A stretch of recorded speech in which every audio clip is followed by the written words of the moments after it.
Hi, welcome welcome back to my channel.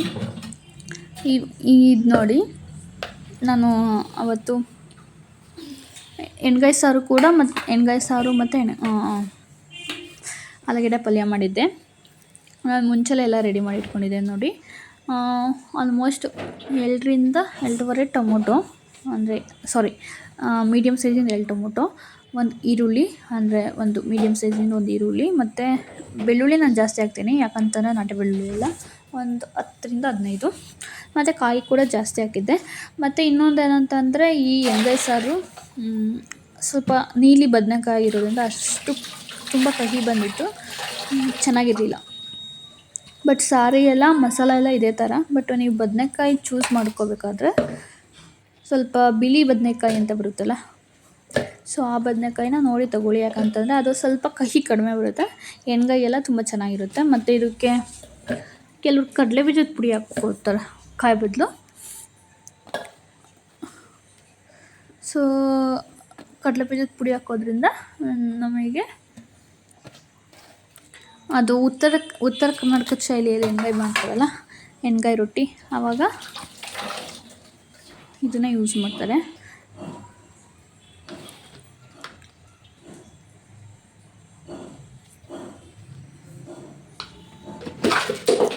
ನೋಡಿ, ಇಷ್ಟು ಹಾಕ್ಕೊಂಡು ಮತ್ತು ಇನ್ನೇನು ಚಕ್ಕೆ ಲವಂಗ ಮತ್ತು ಧನಿಯಾ ಪೌಡರು ಮತ್ತು ಖಾರದ ಪುಡಿ ಹಾಕ್ಕೊಂಡ್ರೆ ಎಣ್ಗಾಯಿ ಸಾರ್ದು ಮಸಾಲ ಆಗೋಯಿತು. ಸ್ವಲ್ಪ ಕೊತ್ತಂಬರಿ ಸೊಪ್ಪು, ನೀವು ಬೇಕಾದರೆ ಸ್ವಲ್ಪ ಒಂದು ಚಿಕ್ಕ ಸ್ವಲ್ಪ ಶುಂಠಿ ಇದ್ದರೂ ಹಾಕೋಬೋದು, ಯಾಕಂತಂದರೆ ಶುಂಠಿ ಕೂಡ ತುಂಬ ಒಳ್ಳೆಯದು. ಸೊ ಈ ರೆಸಿಪಿ ತೋರ್ಸೋಣ ಅಂತ ನಾನು ವೀಡಿಯೋಸ್ ಮಾಡ್ಕೊಂಡಿದ್ದೆ. ಆಲ್ಮೋಸ್ಟ್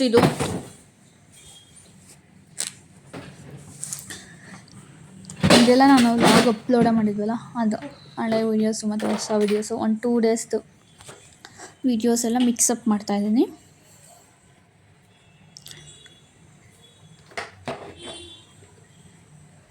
ಸೊ ಇದನ್ನು ಆ್ಯಕ್ಚುಲಿ ಗಟ್ಟಿಗೆ ರುಬ್ಕೋಬೇಕಿದ್ದು, ನಾನು ಗಟ್ಟಿಗೆ ರುಬ್ಕೊಂಬಿಟ್ಟು ಆಮೇಲಿಂದ ಇದೆಲ್ಲ ಆದಮೇಲೆ ಸ್ವಲ್ಪ ಉಪ್ಪನ್ನು ಹಾಕ್ಕೊಬಿಡ್ತೀನಿ. ಯಾಕಂತಂದರೆ ನಾನು ಇದು ಮಸಾಲೆ ಎಲ್ಲನ ಬದನೆಕಾಯಲ್ಲಿ ನಾನು ಮುಂಚೆನೇ ಹೆಚ್ಚಿಟ್ಕೊಂಡಿದ್ದೆ, 4 ಭಾಗ ಮಾಡಿ ಅದರಲ್ಲಿ ಹುಳ ಇರೋದೆಲ್ಲ ತೆಗ್ದಾಕಿ ಮತ್ತು ಅದನ್ನೆಲ್ಲ ನೀಟಾಗೆ ಇದು ಮಾಡ್ಕೋಬೇಕು. ಬಟ್ ಅದೇ ಹೇಳಿದ್ನಲ್ಲ, ನಾವು ಸ್ವಲ್ಪ ಬದನೆಕಾಯಿ ಕಹಿ ಇತ್ತು, ಬಟ್ ಅದನ್ನು ನಾನು ನೀರಲ್ಲೆಲ್ಲ ನೆನೆಸಿ ಜಾಸ್ತಿ ಹೊತ್ತು ಮುಂಚೆನೇ ಹೆಚ್ಕೊಂಡಿದ್ದೆ. ಯಾಕಂತಂದರೆ ಅದು ನೀರಲ್ಲಿ ಇದಾಗಬೇಕು, ಕಪ್ಪು ಅದೆಲ್ಲ ಇರುತ್ತಲ್ಲ, ನೀರಲ್ಲಿ ಹಾಕಲಿ ಅಂದರೆ ಬದನೆಕಾಯಿ ಕಪ್ಪಾಗಿಬಿಡುತ್ತೆ. ಅದಕ್ಕೆ ಜಾಸ್ತಿ ಹೊತ್ತು ಹಾಕಿದ್ದೆ. ಆಲ್ಮೋಸ್ಟ್ ಇದೆಲ್ಲ ರೆಡಿ ಮಾಡ್ಕೊಳ್ಳೋಷ್ಟಿಗೆ ಅರ್ಧ ಗಂಟೆ ಆಯಿತು.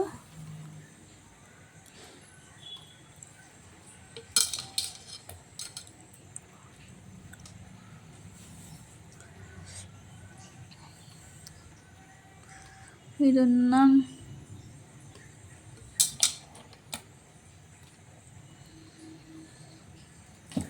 ಹಾಕ್ಕೊಂಡು ಚೆನ್ನಾಗಿ ರುಬ್ಕೋಬೇಕು.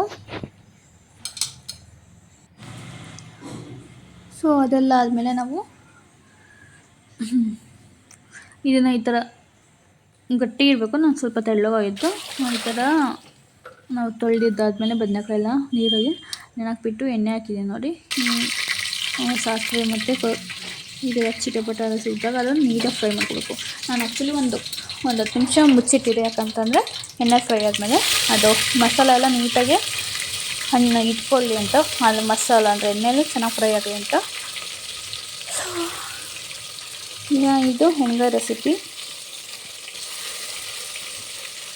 ನೋಡಿ. ಇನ್ನೊಂದು ಥರ ಬೇರೆ ಥರ ಮಾಡಿದಾಗ ಒಂದ್ಸಲಿ ಅದನ್ನು ಕೂಡ ಟ್ರೈ ಮಾಡ್ತೀನಿ. ಅಂದರೆ ನನಗೆ ಗೊತ್ತಿರೋದು ಬಿಟ್ಟು ಬೇರೆ ಥರ ಏನಾದ್ರು ಉತ್ತರ ಕರ್ನಾಟಕದ್ದು ಶೈಲಿಯಲ್ಲಿ ಮಾಡೋದಾದರೆ ಅದು, ಅಂದರೆ ಬಿಳಿ ಬದನೆಕಾಯಿ ಸಿಕ್ಕಿದ್ರೆ ನಾನು ಮಾಡ್ತೀನಿ. ಈ ಥರ ನೀಲಿ ಬದನೆಕಾಯಿ ಅಷ್ಟು ಚೆನ್ನಾಗಿರೋದಿಲ್ಲ.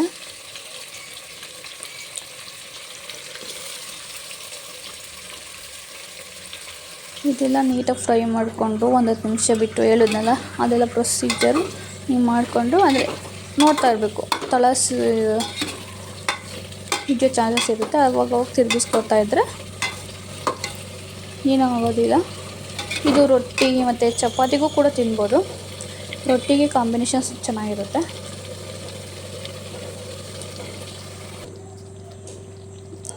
ನೋಡಿ ಅದೆಲ್ಲ ಆದಮೇಲೆ ನಾನು ಅಂದರೆ ಆಫ್ ಮಾಡಿದೆ ನಾನು ಅವಾಗಲೇ ವೀಡಿಯೋ ಲೆಂತ್ ಆಗುತ್ತೆ ಅಂತ. ಆಮೇಲಿಂದ ಸ್ವಲ್ಪ ಮಸಾಲೆ ಇರುತ್ತಲ್ಲ ಅದನ್ನೆಲ್ಲ ಹಾಕ್ಕೊಳ್ತಾ ಇದ್ದೆ. ಸೊ ಅದಾದಮೇಲೆ ಆಲೂಗೆಡ್ಡೆನೂ ಕೂಡ ಹಚ್ಕೊಂಡಿದ್ದೆ, ಆಲೂಗೆಡ್ಡೆ ಫ್ರೈ ಮಾಡೋಣ ಅಂತ. ಬಟ್ ಗ್ಯಾಸ್ಟ್ರಿಕ್ ಅಂತ ಆಲೂಗೆಡ್ಡೆ ಜಾಸ್ತಿ ಯಾರು ತಿನ್ನೋದೇ ಇಲ್ಲ.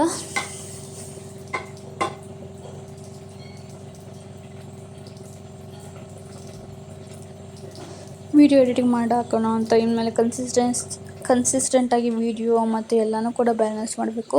ಕ್ಲಾಸಸ್ಗೂ ಬೇಗ ಇದ್ದು ಮತ್ತು ಇಂಗ್ಲೀಷು ಕೂಡ ಸ್ವಲ್ಪ ನೆನ್ನೆ ಸ್ವಲ್ಪ ಪ್ರಾಕ್ಟೀಸ್ ಮಾಡಿದೆ, ಇವಾಗ ಒಂದು ಸ್ವಲ್ಪ ಪ್ರಾಕ್ಟೀಸ್ ಮಾಡಬೇಕು. ಎಲ್ಲಿ ಟೈಮೇ ಅಂದರೆ ಕ್ಲಾಸ್ಗೆ ಹೋಗೋದು ಸ್ವಲ್ಪ ಬೆಳಗ್ಗೆ ಎಲ್ಲ ಇದು ಮಾಡಿರೋದ್ರಿಂದ ತಿಂಡಿ ಅಡುಗೆ ಮತ್ತು ಸಂಜೆ ಮತ್ತು ಬಂದಮೇಲೆ ಒಂದು ಸ್ವಲ್ಪ 2 ಬರ್ತೀನೋ ಅಥವಾ 3 ಬರ್ತೀನೋ ಅವಾಗ ಒಂದು ಸ್ವಲ್ಪ ಇಲ್ಲ ನಾನು ಡೈಲಿ ನೆಲ ತೊಳಿತಾ ಇರ್ತೀನಿ ಅಥವಾ ಆಲ್ಮೋಸ್ಟ್ ತೊಳಿತೀನಿ. ಸೊ ಅದೆಲ್ಲ ಆದಮೇಲೆ ಈ ಥರ ಕ್ಲೀನ್ ಮಾಡ್ಕೋಬೇಕು. ಅಂದರೆ ನಾನು ಚಿಕ್ಕದಾಗೆ ಸಿಪ್ಪೆಲ್ಲ ತೆಗೆದು ಆಲೂಗೆಡ್ಡೆನ ನೀಟಾಗಿ ಫ್ರೈ ಮಾಡ್ಕೊಳ್ತೀನಿ. ಒಂದು ಸ್ವಲ್ಪ ಎಣ್ಣೆ ಹಾಕಿ ನೋಡಿ, ಒಂದು 2ರಿಂದ 3 ಚಮಚ ಎಣ್ಣೆ ಹಾಕ್ತಾಯಿದ್ದೀನಿ. 4 ಚಮಚ ನಾನು ಜಾಸ್ತಿನೇ ಹೆಚ್ಕೊಂಡಿದ್ದೆ, ಬಟ್ ಇದು ಎಲ್ಲ ವೇಸ್ಟ್ ಆಯಿತು, ಯಾರೂ ತಿನ್ನಲಿಲ್ಲ. ನಾನೊಂದು ಸ್ವಲ್ಪ ತಿಂದೆ ಅಷ್ಟೇ. ಹೇಳಿದ್ನಲ್ಲ ಗ್ಯಾಸ್ಟ್ರಿಕ್ ಅಂತ ಯಾರು ಅಷ್ಟೊಂದು ತಿನ್ನಲ್ಲ, ಬಟ್ ಅಪರೂಪಕ್ಕೆ ಮಾಡ್ಕೊಳ್ತೀನಿ ಅಂತಲೇ ಈ ಟೇಸ್ಟ್ ಮಾತ್ರ ಚೆನ್ನಾಗಿತ್ತು.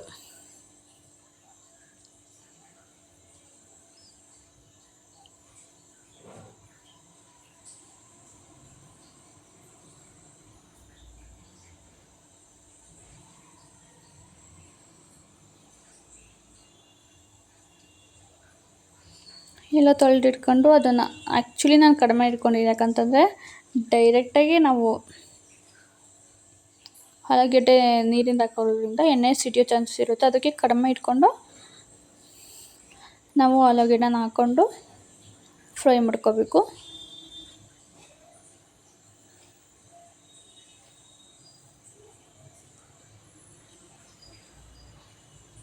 ಬಟ್ ಇದಕ್ಕೆ ಒಂದು ಸ್ವಲ್ಪ ಕಾಳಿಗೆ ಈ ಥರ ಮಸಾಲೆ ಹಾಕಿ ಒಂದು ಸರಿ ಟ್ರೈ ಮಾಡಬೇಕು. ನೋಡೋಣ, ಇವತ್ತಾದರೆ ಮಾಡ್ತೀನಿ. ಆ್ಯಕ್ಚುಲಿ ನೆನ್ನೆ ಮಾಡಿರೋ ಪಲ್ಯ ಎಲ್ಲ ಇದೆ. ಫಸ್ಟು ಇದನ್ನೆಲ್ಲ ವೀಡಿಯೋ ಎಡಿಟಿಂಗ್ ಆದಮೇಲೆ ಅದನ್ನು ವೀಡಿಯೋ ಎಡಿಟಿಂಗ್ ಮಾಡೋಣ ಅಂತ ಸುಮ್ಮನೆ ಇದ್ದೆ.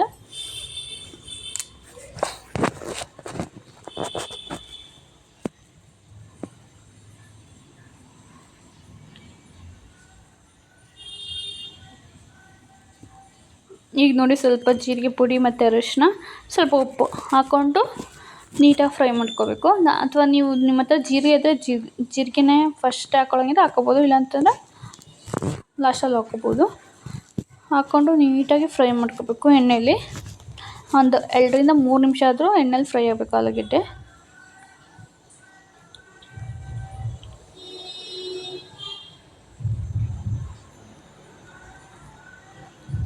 ಫ್ರೈ ಆದಮೇಲೆ ನೀಟಾಗಿ ತಿರುಗ್ಕೋಬೇಕು.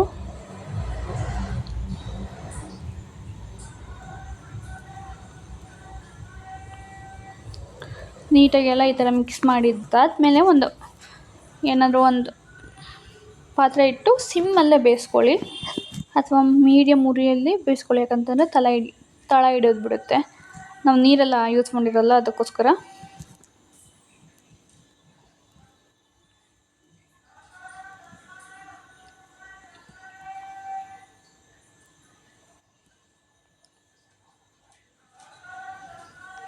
ಸೊ ಅದೆಲ್ಲ ಆದಮೇಲೆ ಈ ಥರ ಸಾರು ಕುದೀತಾಯಿತ್ತು.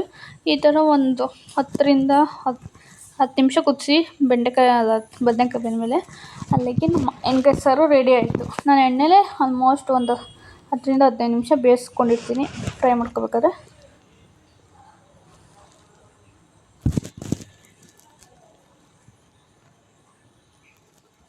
ಅದಾದಮೇಲೆ ಆಲೂಗೆಡ್ಡೆ ಮತ್ತು ಈ ಕಡೆ ಸೈಡ್ ಸಾಂಬಾರು ಎಲ್ಲ ಇಟ್ಟಿದ್ದೆ. ಸ್ವಲ್ಪ ಬೆಳ್ಳುಳ್ಳಿ, ಒಂದು 10 ಎಸಳಷ್ಟು ಬೆಳ್ಳುಳ್ಳಿ,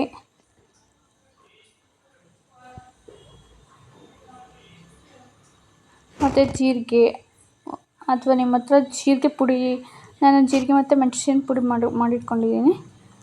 ಆ್ಯಕ್ಚುಲಿ ಇದಕ್ಕೆ ಒಣಮೆಣ್ಸಿಕಾಯಿ ಹಾಕ್ಕೋಬೇಕಾಯ್ತು, ಒಣಮೆಣ್ಸಿಕಾಯಿ ಇರಲಿಲ್ಲ, ಅದಕ್ಕೋಸ್ಕರ ನಾನು ಹಸಿಮೆಣ್ಸಿಕಾಯಿ ಹಾಕ್ಕೊಂಡಿದ್ದೆ. ಒಣಮೆಣ್ಸಿಕಾಯಿ ಹಾಕ್ಕೊಂಡು ಇನ್ನೂ ಟೇಸ್ಟ್ ಚೆನ್ನಾಗಿ ಬರುತ್ತೆ.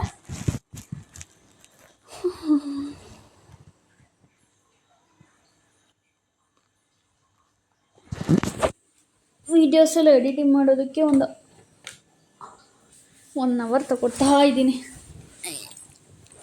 ವೀಡಿಯೋಸ್ ಎಡಿಟಿಂಗ್ ಮಾಡಬೇಕು, ಮತ್ತು ಇನ್ನೂ ಎಲ್ಲ ಪ್ರಾಕ್ಟೀಸ್ ಮಾಡಬೇಕು.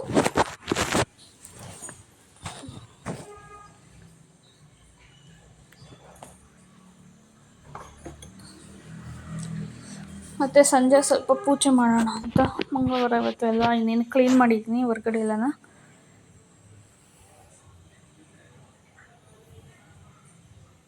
ಮತ್ತು ನೋಡಿ, ನಿಮ್ಮ ಹತ್ರ ಒಣಮೆಣ್ಸಿಕಾಯಿ ಇದ್ದರೆ ಒಣಮೆಣ್ಸಿಕಾಯಿ ಹಾಕ್ಕೊಳ್ಳಿ. ನಾನು ಫುಲ್ಲು ಖಾರದ ಪುಡಿ ಎಲ್ಲ ಮಾಡಿಸಿದ್ನಲ್ಲ, ಅಷ್ಟು ಅಂದರೆ ಸಾರಿನ ಪುಡಿ ಮತ್ತು ಖಾರದ ಪುಡಿಗೆ ಎಷ್ಟು ಬೇಕೋ ಅಷ್ಟು ಮಾತ್ರ ತರಿಸ್ಕೊಂಡಿದ್ದೆ. ಆಲ್ಮೋಸ್ಟ್ ಎಲ್ಲದಕ್ಕೂ ಹಸಿಮೆಣ್ಸಿಕಾಯಿನೇ ಯೂಸ್ ಮಾಡ್ತೀವಿ ಇರೋದ್ರಿಂದ. ಈಗ ನೋಡಿ, ಇದನ್ನ ಹಾಕ್ಕೊಂಡಿತ್ತು, ನಾನು ಮೆಣಸಿನ ಪುಡಿ ಹಾಕ್ಕೊಂಡೆ. ಮೆಣಸಿದ್ರೆ ಹಾಕ್ಕೊಳ್ಳಿ.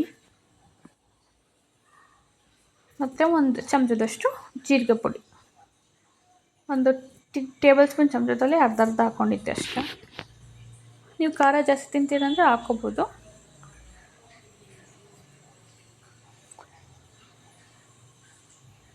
ಮತ್ತು ಖಾರದ ಪುಡಿ ಹಾಕ್ಕೊಂಡ್ರೆ, ಜೊತೆಗೆ ನೀವು ಒಣಮೆಣ್ಸಿಕಾಯಿಗೆ ಕೂಡ ಸ್ವಲ್ಪ ಖಾರದ ಪುಡಿನೂ ಹಾಕ್ಕೋಬೋದು. ಏನಂತಂದರೆ ನೀವು ಖಾರ ತಿನ್ನೋದ್ರ ಮೇಲೆ ಡಿಪೆಂಡ್ ಆಗುತ್ತೆ, ಸ್ಕಿಪ್ ಕೂಡ ಮಾಡ್ಬೋದು. ಯಾಕಂತಂದರೆ ಮೆಣಸಿಕಾಯಿ, ಮೆಣಸು ಮತ್ತು ಮೆಣಸಿನ ಪುಡಿಗೆ ಹೆಡ್ ಹಾಕೋದ್ರಿಂದ ಖಾರ ಬರುತ್ತೆ, ಅದಕ್ಕೋಸ್ಕರ. ಮತ್ತು ಸ್ವಲ್ಪ ಧನಿಯಾ ಪೌಡರ್, ಇಷ್ಟೇ ಮಸಾಲ, ಮತ್ತು ಇನ್ನೇನು ಹಾಕೋಂಗಿಲ್ಲ. ಹಾಕ್ಕೊಂಡು ರುಬ್ಕೊಂಡು ಅದನ್ನು ಜಾಸ್ತಿ ನೀರು ಹಾಕ್ಬೇಡಿ, ಆಲ್ಮೋಸ್ಟ್ ಗಟ್ಟಿಗೆ ರುಬ್ಕೋಬೇಕು ನೀರು ಹಾಕ್ದಂಗೆ. ಹಂಗೂ ನೀರು ಹಾಕ್ಕೋಬೇಕು ಅಂತಲೇ ಒಂದು ಸ್ವಲ್ಪ ಹಾಕ್ಕೊಂಡು ರುಬ್ಕೊಳ್ಳಿ.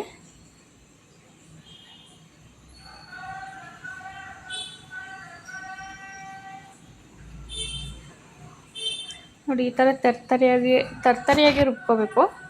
ರುಬ್ಕೊಂಡು ಅದು ಮಸಾಲಕ್ಕೆ ಹಾಕಿ, ಆ್ಯಕ್ಚುಲಿ ಅದು ಎಣ್ಣೆಲಿ ನೀಟಾಗಿ ಬಂದಿರಲಿಲ್ಲ, ಒಂದು ಸ್ವಲ್ಪ ನೀರು ಹಾಕಿ ಅದು ತುಂಬ ಡೀಪ್ ಫ್ರೈ ಆಗೋವರೆಗೂ ಫ್ರೈ ಮಾಡಿದ್ರೆ ಚೆನ್ನಾಗಾಗಿತ್ತು. ಆಮೇಲೆ ಸ್ವಲ್ಪ ಉಪ್ಪೇನಾದ್ರು ಕಡಿಮೆ ಆಯ್ತು ಅಂತ ನೋಡ್ಕೊಂಡು ಹಾಕ್ಕೊಂಡೆ.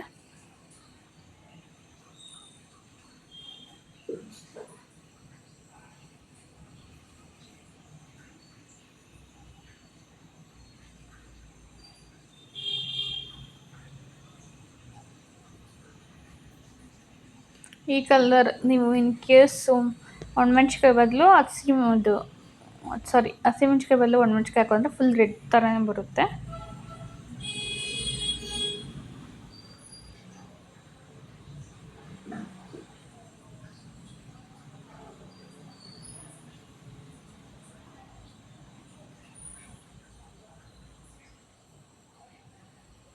ಅದನ್ನು ನೀಟಾಗಿ ಎಲ್ಲ ಆಲೂಗೆಡ್ಡೆಗಳಿಗೂ ಮಸಾಲ ಹಿಡಿಬೇಕು, ಆ ಥರ ಮಿಕ್ಸ್ ಮಾಡ್ಕೋಬೇಕು. ಅದಾದಮೇಲೆ ಸ್ವಲ್ಪ ನೀರು ಹಾಕೊಂಡು ಬೇಯಿಸ್ಕೊಂಡ್ರೆ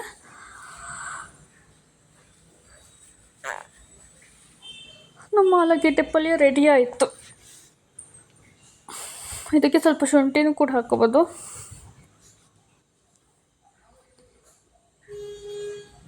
ಶುಂಠಿ ಬೇಡ, ಸ್ವಲ್ಪ ಒಂದಿಷ್ಟು, ಜಾಸ್ತಿ ಬೇಡ, ಜಾಸ್ತಿ ಹಾಕೊಂಡ್ರೆ ಚೆನ್ನಾಗಿರೋದಿಲ್ಲ. ಒಂದು ಚಿಟಿಕೆಯಷ್ಟು ಒಂದು ಸ್ವಲ್ಪ ಶುಂಠಿ ಹಾಕ್ಕೊಳ್ಳಿ ಅಷ್ಟೇ.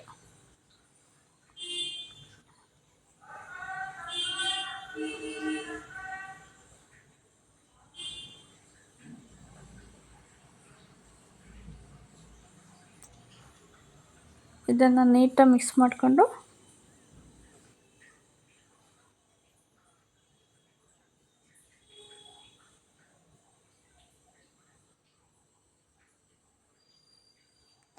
ಫ್ರೈ ಮಾಡ್ಕೋಬೇಕು. ಅದು ನಾನು ನೀಟಾಗಿ ಬೆಂದಿರಲಿಲ್ಲ ಅಂತ ಹೇಳಿ ನಾನು ಸ್ವಲ್ಪ ನೀರು ಹಾಕೊಂಡು ಬೇಯಿಸ್ಕೊಂಡೆ.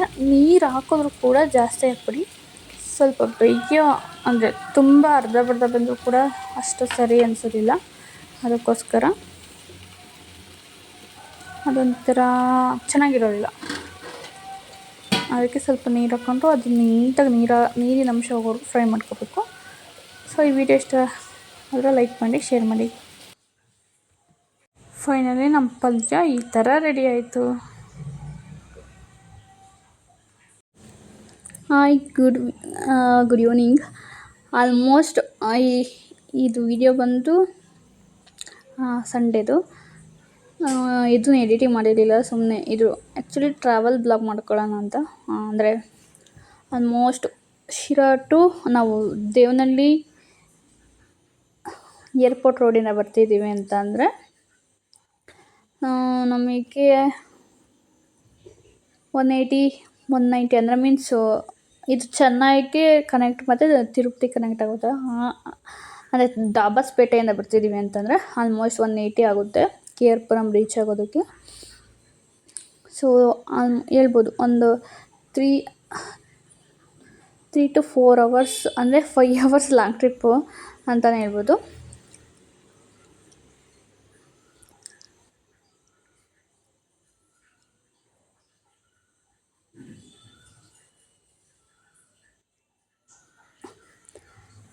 ಸುಮ್ಮನೆ ವ್ಲಾಗ್ ಏನೋ ಮಾಡಿದ್ದೀವಲ್ಲ ಹೋದಾಗೆಲ್ಲ, ಅದಕ್ಕೋಸ್ಕರ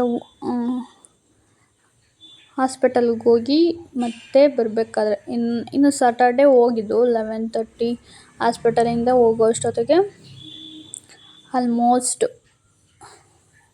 9 ಆಗಿತ್ತು. ಮತ್ತು ಅಲ್ಲಿ ಮದುವೆ ಅಟೆಂಡ್ ಮಾಡಿ ಬಂದು ಮಲಗೋ ಅಷ್ಟೊತ್ತಿಗೆ 11:30 ಆಗಿತ್ತು. ಮತ್ತು ಮಾರ್ನಿಂಗ್ 7ಗೆ ಎದ್ದು ಮತ್ತು ಸ್ವಲ್ಪ ಅಲ್ಲಿ ತಿಂಡಿ ತಿಂದ್ಕೊಂಡು ಹೊರಡೋ ಅಷ್ಟೊತ್ತಿಗೆ 9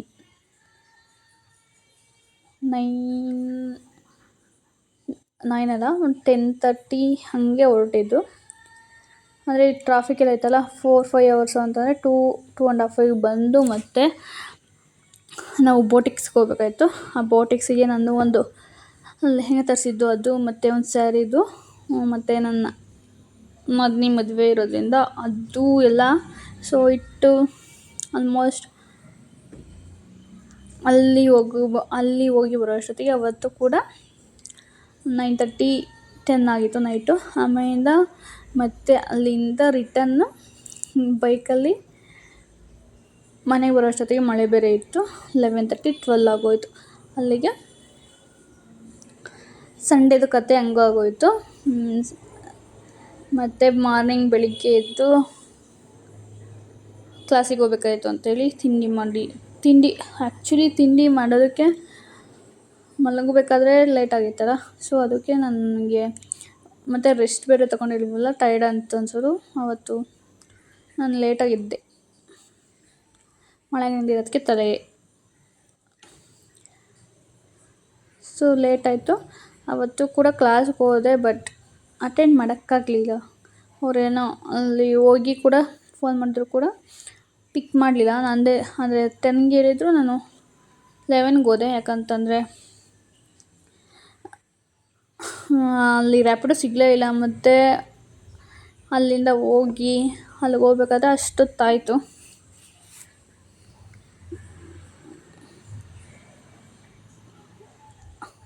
ಲೇಟಾಗಿತ್ತು ಅಂತ. ಸೊ ಮಂಡೇ ಹಂಗೋಯ್ತು. ಮತ್ತು ಇವತ್ತು ಟ್ಯೂಸ್ಡೇ. ಸೊ ಇವತ್ತು ವೀಡಿಯೋ ಎಡಿಟಿಂಗ್ ನೆನ್ನೆ 2 ವೀಡಿಯೋ ಎಡಿಟಿಂಗ್ ಮಾಡಿದೆ. ಸೊ ಇವತ್ತೊಂದು ಜಸ್ಟ್ ಇದೊಂದು ಕ್ಲಿಪ್ಪಿಂಗ್ಸು ನೆನಪಿಗಿರುತ್ತೆ ಅಂತ. ಸೊ ಚೆನ್ನಾಗಿತ್ತು. ಮತ್ತು ಇದು ಕೋಸಿ ಡೇ ಥರ ಇತ್ತು. ಮೀನ್ಸ್ ಅದು ಕಡೆ ಬಿಸಿಲೂ ಇಲ್ಲ, ಇದು ಕಡೆ ಮಳೆನೂ ಇಲ್ಲ ಅನ್ನೋ ಥರ ಇತ್ತು. ವೆದರ್ ಚೆನ್ನಾಗಿತ್ತು. ಮತ್ತು ವೆದರು ಕೂಡ ಚೆನ್ನಾಗಿತ್ತು. ಬಟ್ ನಾನು ಕೂತ್ಕೊಂಡಿರೋ ಸೈಡಿಂದ ಒಂದು ಸ್ವಲ್ಪ ಹೊತ್ತು ಶಿರಾದಲ್ಲಿ ಸ್ವಲ್ಪ ಬಿಸಿಲಿರುತ್ತಲ್ಲ, ಅದು ಅಬೆ ಬಡಿಯೋದು ಅಷ್ಟು ಬಿಟ್ಟರೆ ಚೆನ್ನಾಗಿತ್ತು. ಆಮೇಲೆ ಸ್ವಲ್ಪ ಜಸ್ಟ್ ಹಿಂಗೆ ಮಾತಾಡಿಕೊಂಡು ಬಂದಿದ್ದಾಯಿತು. ಕಾರು ಸರ್ವಿಸಿಗೆ ಬಿಡಬೇಕಾಯ್ತು ಅಂತ, ಮತ್ತು ಮದುವೆಗಿಲ್ಲಿ ಏನಾದರೂ ಮನೆಗೋಗಿ ಲಗ್ನ ಪತ್ರಿಕೆ ಎಲ್ಲ ಕೊಡೋದಕ್ಕೆ ಆಗುತ್ತೆ ಅಂತ ಸೊ ಕಾರ್ ಮತ್ತೆ ತೊಗೊಂಬಂದಿದ್ದು. ಈ ಕಾರಲ್ಲಿ ಊರಿಗೆ ಹೋಗ್ತಿದ್ದೀವಿ ಅಂತಂದರೆ ನಿಯರ್ಲಿ ಟೋಲು ಎಲ್ಲನ ಅಟ್ಲೀಸ್ಟ್ 3000, ಮತ್ತು ಬರ್ತೀವಿ ಅಂದರೆ 4 ಅಂತೂ ಬೇಕೇ ಬೇಕು. ಅಷ್ಟು ಫ್ಯೂಯಲು ಅದೆಲ್ಲ ಆಗುತ್ತೆ.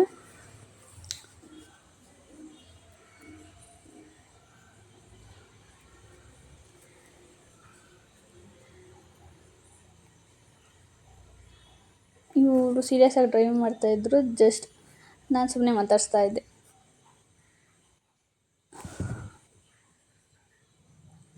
ಆ್ಯಕ್ಚುಲಿ ಇವರು ನನ್ನ ವೀಡಿಯೋ ಏನಕ್ಕೆ ಮಾಡ್ತಾಯಿದ್ದೀಯ ಅಂತಂದರು, ಅದಕ್ಕೆ ಸುಮ್ಮನೆ ಮಾಡ್ಕೊಳ್ತಾ ಇದ್ದೀನಿ ಅಂತಂದೆ. ಸೊ ಅಷ್ಟೇ. ಆಮೇಲಿಂದ ಸ್ವಲ್ಪ ಇದು ಮಾಡಿದೆ.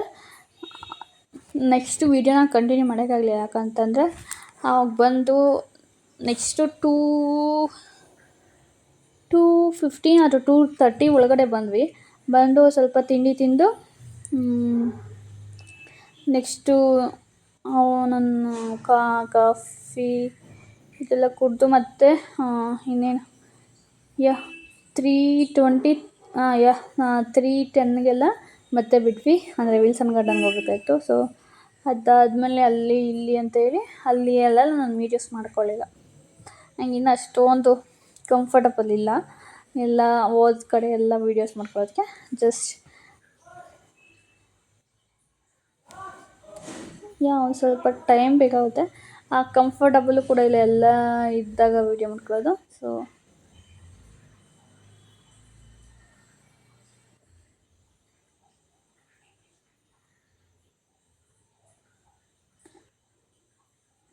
ಆ ಕಂಫರ್ಟಬಲ್ ಬಂದಮೇಲೆ ನೋಡಿ ನಂಗೆ ಅಷ್ಟೊಂದು ಎಲ್ಲ ಕಡೆ ಹೋದಾಗೆಲ್ಲ ವೀಡಿಯೋ ಮಾಡೋದಕ್ಕೆ ಅಷ್ಟೊಂದು ಇಷ್ಟ ಆಗೋದಿಲ್ಲ, ಅಂದರೆ ಫ್ಯಾಮಿಲಿ ಎಲ್ಲ ಇದ್ದಾಗ ಜಾಸ್ತಿ. ಬಟ್ ನಾವೇ ಇದ್ದಾಗ, ಅಂದರೆ ಇವರು ನಾನು ಇದ್ದರೆ ಅಷ್ಟೊಂದು ನನಗೆ ಅನ್ಕಂಫರ್ಟಬಲ್ ಫೀಲ್ ಆಗೋದಿಲ್ಲ. ಅದಕ್ಕೋಸ್ಕರ ನಾನು ವೀಡಿಯೋಸ್ ಮಾಡ್ಕೊಳ್ತೀನಿ. ಬೇರೆಯವರೆಲ್ಲ ಇದ್ದಾಗ ಒಂಥರ ಕಂಫರ್ಟಬಲ್ ಅನಿಸೋದಿಲ್ಲ, ಅದಕ್ಕೆ ನಾನು ವೀಡಿಯೋಸ್ ಮಾಡ್ಕೊಳ್ಳೋದಿಲ್ಲ. ಸೊ ಇದು ಚೆನ್ನಾಗಿತ್ತು. ಆ್ಯಕ್ಚುಲಿ ನನಗೆ ಆ ಹಿಲ್ಸು ಮತ್ತು ಅಕ್ಕಪಕ್ಕ ಎಲ್ಲ ಅಷ್ಟೊಂದು ನಮ್ಮ ಶಿರಾ ಸೈಡಲ್ಲಿ ಗ್ರೀನರಿ, ಅಂದರೆ ಗ್ರೀನ್ ನೇಚರ್ಸ್ ಎಲ್ಲ ಸ್ವಲ್ಪ ಕಡಿಮೆ ಅಂತ ಹೇಳ್ಬೋದು. ಮಲೆನಾಡು ಸೈಡಲ್ಲಿ ಚೆನ್ನಾಗಿರುತ್ತೆ. ಮಲೆನಾಡು ಮತ್ತು ಚಿಕ್ಕಮಂಗ್ಳೂರು, ಮೈಸೂರು ಕೂಡ ಚೆನ್ನಾಗಿರುತ್ತೆ. ಹೋಗ್ಬೇಕಾದ್ರೆಲ್ಲ ಸ್ವಲ್ಪ, ಅಂದರೆ ನಮ್ಮ ಕಡೆ ಏನಂತಂದರೆ ಅಡಿಕೆ ತೋಟ ಎಲ್ಲ ಇರುತ್ತಲ್ಲ, ಅದು ನೋಡೋದಕ್ಕೆ ಎಲ್ಲ ಚೆನ್ನಾಗಿರುತ್ತೆ. ಮತ್ತು ತೋಟಗಳೆಲ್ಲ ಇರ್ತಾರೆ. ಕೆರೆ ನಮ್ಮ ಕಡೆ ಏನು ಚೆನ್ನಾಗಿಲ್ಲ ಅಂತಲ್ಲ, ಚೆನ್ನಾಗೇ ಇದೆ. ಬಟ್ ತುಂಬ ಗ್ರೀನಿಶ್ ಇರೋದು ಮಲೆನಾಡು ಸೈಡಲ್ಲಿ. ಆ್ಯಕ್ಚುಲಿ ನಮ್ಮ ತುಮಕೂರಲ್ಲೂ ಕೂಡ ತುಂಬ ಇದ್ದಾವೆ. ನಾಮಚಿಲುಮೆ ಇರ್ಬೋದು, ಮತ್ತು ನಾಮಚಿಲುಮೆ, ಶಿವಗಂಗೆ ಮತ್ತು ಸಿದ್ಧಗಂಗೆ, ನಂಗೆ ಅಷ್ಟೊಂದು ಹೆಸರು ನೆನಪಾಗ್ತಿಲ್ಲ ಈಗ. ತುಂಬ ಇದ್ದಾವೆ, ಅವೆಲ್ಲ ಚೆನ್ನಾಗಿದ್ದಾವೆ. ಮತ್ತು ಗೊರವನಹಳ್ಳಿ ಆ ಕಡೆ ಸೈಡೆಲ್ಲ ಸಿದ್ರ ಬೆಟ್ಟ, ಅಲ್ಲೆಲ್ಲ ಕೂಡ ಒಂದು ಸ್ವಲ್ಪ ಕಾಡು ಥರನೇ ಇದೆ.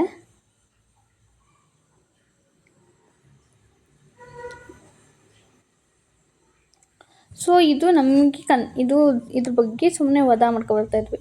ಇದು ಪ್ಲೈನಿಗೆ ಯೂಸ್ ಮಾಡ್ತಾರೋ ಅಥವಾ ಕೆಲವು ಇವ್ರು ಹೇಳ್ತಿರೋದು ವಿಂಗ್ಸ್ ಬರುತ್ತಲ್ಲ, ಅಂದರೆ ಬೆಟ್ಟ ಸೈಡಲ್ಲೆಲ್ಲ ದೊಡ್ಡ ದೊಡ್ಡ ಫ್ಯಾನ್ಸ್ ಥರ ಇರುತ್ತಲ್ಲ, ಅದ್ರದ್ದು ವಿಂಗ್ಸ್ ಅಂತ ಇವ್ರು ಹೇಳ್ತಾಯಿದ್ರು. ಅದು ವಿಂಗ್ಸ್ನ ಇವ್ರು ಕ್ಯಾರಿ ಮಾಡ್ತಾ ಇರೋದು ಅಂತ ಗೊತ್ತಿಲ್ಲ, ಅದು ಏನು ಅಂತ ಎಕ್ಸಾಕ್ಟ್ಲಿ. ಜಸ್ಟ್ ಹಿಂಗೆ ಡಿಸ್ಕಷನ್ ಮಾಡ್ತಾಯಿದ್ವಿ. ಮತ್ತು ಟ್ರಕ್ ಅಕ್ಕಪಕ್ಕ ಹೋದರೆ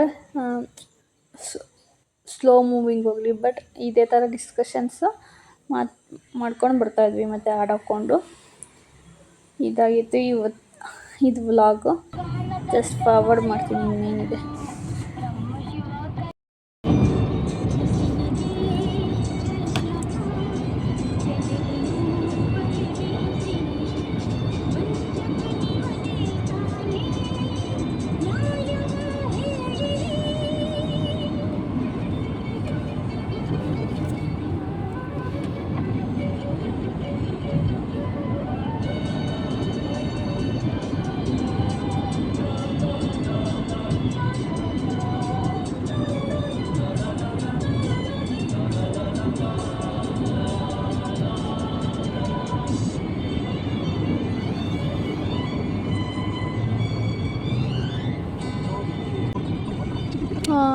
ಇದನ್ನು ನಾನು ಫಾಸ್ಟ್ ಫಾರ್ವರ್ಡ್ ಮಾಡಿದ್ದೀನಿ, ಅದಕ್ಕೆ ನಿಮ್ಗೆ ಆ ಥರ ಕಾಣಿಸ್ತಾ ಇದೆ.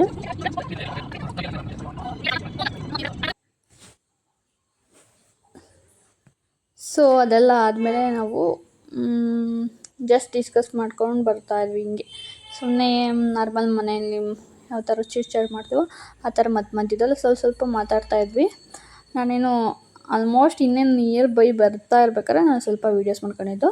ಮತ್ತು ಅಲ್ಲಿ ಬರಬೇಕಾದ್ರೆ ಟೊಮೊಟೊ ಎಲ್ಲ ತೊಗೊಂಡು ಹೋಗುತ್ತಲ್ಲ, ಅದು ಟ್ರ್ಯಾಕ್ ಇರುತ್ತಲ್ಲ, ಟ್ರಕ್ಕದು ಒಂದು ಟ್ರೇ ಥರ ಬರುತ್ತೆ ದೊಡ್ಡದು. ಆ ಟ್ರೇಯಲ್ಲಿ ಅದು ಸ್ವಲ್ಪ ಹಿಂಗೆ ಬ್ಯಾಲೆನ್ಸ್ ಇಲ್ದೆಲ್ಲ ಕ್ರಾಸಾಗಿ ಎಷ್ಟೊಂದು ಟೊಮೊಟೊ ಎಲ್ಲ ವೇಸ್ಟ್ ಆಗಿತ್ತು. ಸೊ ಅದನ್ನು ನೋಡ್ತಾಯಿದ್ವಿ. ಅದನ್ನೆಲ್ಲ ಕಲೆಕ್ಟ್ ಮಾಡೋದಕ್ಕೆ ಎಷ್ಟು ಟೈಮ್ ಆಗಿರುತ್ತೆ ಅಂತ. ಬಟ್ ಏನು ಅಂಥದ್ದು ಯಾರಿಗೂ ಏನೂ ಆಗಿರಲಿಲ್ಲ. ಬಟ್ ಅದು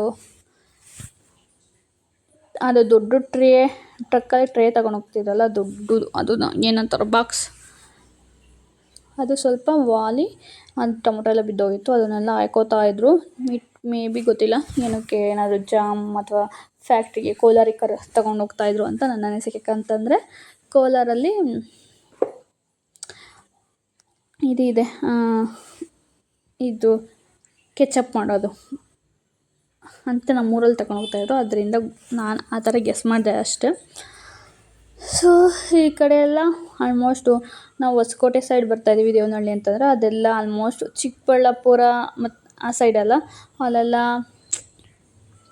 ದ್ರಾಕ್ಷಿ ಮತ್ತು ಹೊಸಕೋಟೆಯಲ್ಲಿ ತರಕಾರಿ ಮತ್ತು ಹೂವು, ರೋಸ್ ಚೆನ್ನಾಗಿ ಬೆಳೀತಾರೆ ಮತ್ತು ಹೂಗಳು ಕೂಡ ಚೆನ್ನಾಗಿ ಬೆಳೀತಾರೆ.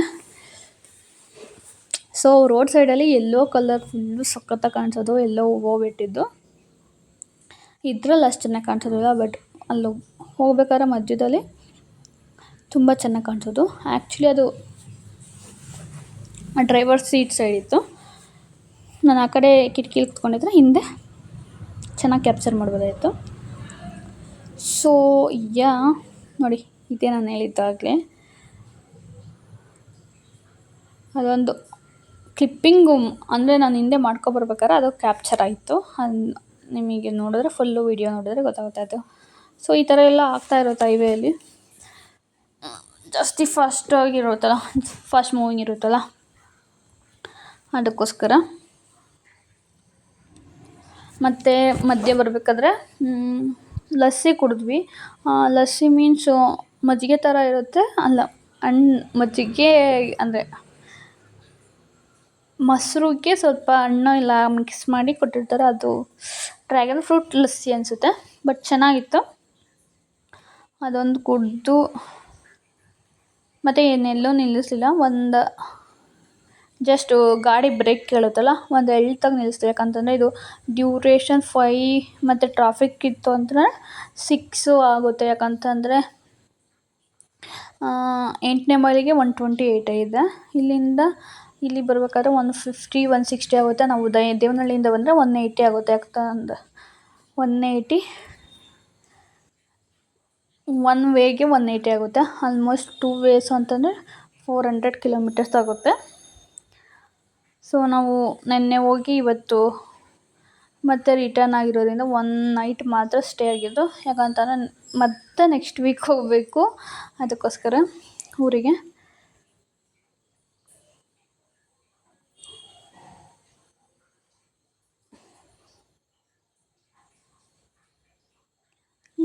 ಇಷ್ಟ ಆಗಿತ್ತು ಇದು ಟ್ರಾವೆಲ್ ಬ್ಲಾಗು. ಇವ್ರು ಮಾತ್ರ ತುಂಬ ಕಾನ್ಸಂಟ್ರೇಷನ್ ಮಾಡಿ ಓಡಿಸ್ತಾಯಿದ್ರು. ಅಂದರೆ ಅವರು ಈ ಕಡೆ ಕೂಡ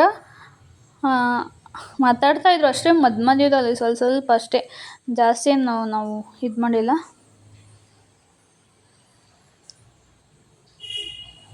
ಸೊ ನಿಮ್ಗೆ ಈ ವಿಡಿಯೋ ಇಷ್ಟ ಆದರೆ ಲೈಕ್ ಮಾಡಿ, ಶೇರ್ ಮಾಡಿ ಮತ್ತು ಕಮೆಂಟ್ ಮಾಡಿ. ಇದು ಅಂದರೆ ನನಗೆ ಪರ್ಸ್ನಲಿ ಒಂದು ಟ್ರಿಪ್ ಥರನೇ, ಯಾಕಂತಂದರೆ ಲಾಂಗ್ ಇದಿತ್ತು ಅಷ್ಟೇ. ಬಟ್ ಸ್ಟ್ರೈನ್ ಇತ್ತು. ನೆನ್ನೆನೂ ಹೋಗಿದ್ವಿ, ಮತ್ತು ನೆಕ್ಸ್ಟ್ ಡೇನೇ ರಿಟರ್ನ್ ಆಗಬೇಕು ಅಂತಂದರೆ ಇಟ್ ವಾಸ್ ಸ್ಟ್ರೈನ್ ಅಂತಲೇ ಹೇಳ್ಬೋದು. ಅದರಲ್ಲಿ ನಾನೇನು ಡ್ರೈವ್ ಮಾಡಿಲ್ಲ, ಕೂತ್ಕೊಂಡೆ ನಮಗೆ ಸ್ಟ್ರೈನ್ ಆಗಿರುತ್ತೆ. ಡ್ರೈವಿಂಗ್ ಮಾಡೋರಿಗೆ ಇನ್ನೂ ಕಷ್ಟನೇ ಆಗುತ್ತೆ. ಎಸ್ಪೆಷಲಿ ಆ ಟ್ರೀಟ್ಮೆಂಟ್ ಪ್ರೊಸೆಸ್ಸು ಅದೆಲ್ಲ ಕೂತ್ಕೊಂಡು ಕಂಪ್ಲೀಟ್ ಮಾಡೋದಕ್ಕೆ ಅದೊಂದು ಎಕ್ಟಿಕ್ ಅನಿಸುತ್ತೆ. ಎಕ್ಟಿಕ್ಕು. So yeah bye. ಈ ವಿಡಿಯೋ ಏನಾದರೂ ಇಷ್ಟ ಆದರೆ ಲೈಕ್ ಮಾಡಿ ಮತ್ತು ಶೇರ್ ಮಾಡಿ, ಕಮೆಂಟ್ ಮಾಡಿ.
All people lie, it's written on your face.